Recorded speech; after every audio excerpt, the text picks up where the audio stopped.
And that someone is Senator Kay Bailey Hutchison of Texas, who's introduced legislation to freeze the biofuel, meaning mostly ethanol mandate, at current levels, rather than letting it steadily increase through 2022 as the current law stipulates.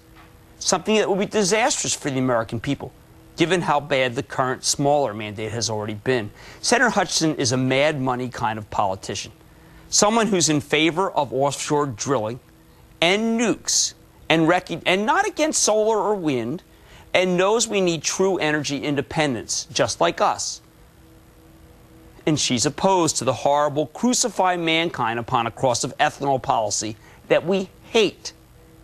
Here's a senator who actually visited with Pilgrim's Pride, that's chicken, Sanderson Farms, more chicken, and Tyson, that's all poultry and meat products, to survey the damage that is going to companies that have to pay more for feed for their animals because so much of our corn is being diverted to ethanol production. That's doing your homework. That's what should have been done before the ethanol mandate. That's what you should be thinking of ahead of the big July 4th picnic, where your hamburgers and hot dogs and chicken are going to cost almost double from last year. And that's why I'm not just delighted, but also proud to bring Senator Kay Bailey Hutchison on Mad Money. Senator, welcome to the show. Thank you, Jim. It's great to be with you. Senator, let me be naive, sound naive, but I'll risk it. Why did we go down this path of ethanol that made it so the everyday person has to pay so much more for chicken and beef, which they can't avoid because it's what we eat in the country? Well, the original concept was to try to make cleaner burning gasoline. And instead of MTBE, which had been the additive, ethanol was considered more environmentally friendly. But the aftermath of that, the consequences were not really looked at by Congress. And what we're seeing is the rise of food prices. Not only, as you mentioned, the livestock producers are really being squeezed. Their food costs are going up, so all of our meat is going up, chicken, beef, pork. But in addition to that, it's crowding out wheat and other forms of food so that we have people growing corn to get the higher price, and now we have wheat shortages, so the price of bread is going up. Well, Senator, I know that, you know that, but the agenda didn't change when we saw this. Senator Obama, we know from the Barack Obama, we know from the New York Times, believes this is a fabulous thing. You would think that, well, then again, I forgot he was from Illinois, the second largest corn producer. But you would think that people would care about how much more we pay for food. Why is it, even after we've seen the consequences, such a given that you are going to fail on this? Jim, that is such a valid question. You would think that Congress would see the light and that we would at least put a freeze on the mandate and let us look at the other forms of alternative fuels to make up the difference and try to get corn prices back in line. Now, Senator, unfortunately, however, remember, you're dealing with Congress. I know. Now, Senator, one thing that I can tell is that you are actually a possible bridge person. You believe in drilling, but you also believe in alternative energy.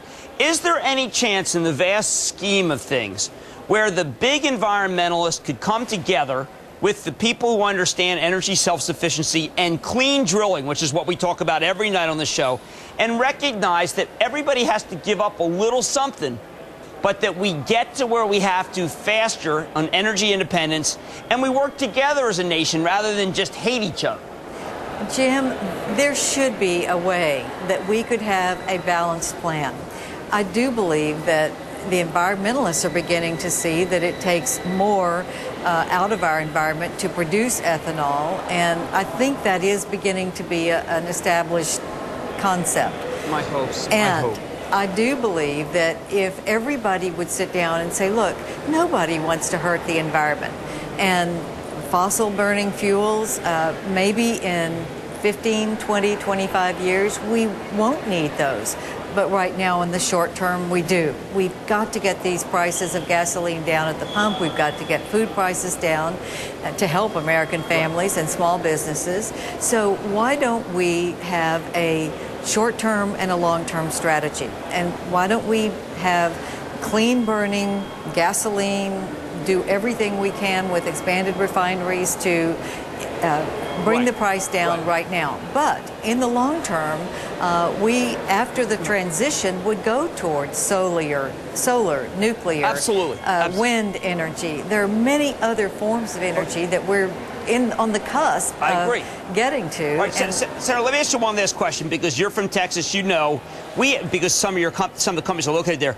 We have spent all week, and will continue to spend all week, on the notion that we are no longer trapped in the 1969 Santa Barbara spill, that our companies have developed fabulous, clean drilling techniques that would prevent that. Why do we not have a debate where at least the environmentalists give us the notion that our technology has improved so much that we can clean drill?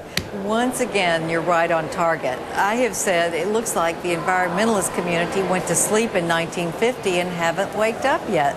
Our technology is unsurpassed. You haven't seen problems with nuclear power plants in the last 25 years. There have been no oil spills. Even after Katrina, which hit New Orleans, there was not an oil spill. We are now able to produce oil and natural gas environmentally safely. And that's what we ought to be doing to bring the price down. Excellent. Thank you, Senator Hutchison, for coming in here with a little horse sense. I appreciate it. Good to see you again. Thank you. All right, maybe it's because I own some cows. Maybe because I've seen the bill that I got to pay. Maybe because I'm sticking the bill for somebody else right now. But I got to tell you something. I have listened to her. She makes sense to me. Look, I'm an environmentalist. She makes sense to me. She's right. I think you should stick with the senator, and I think you should stick with Cramer.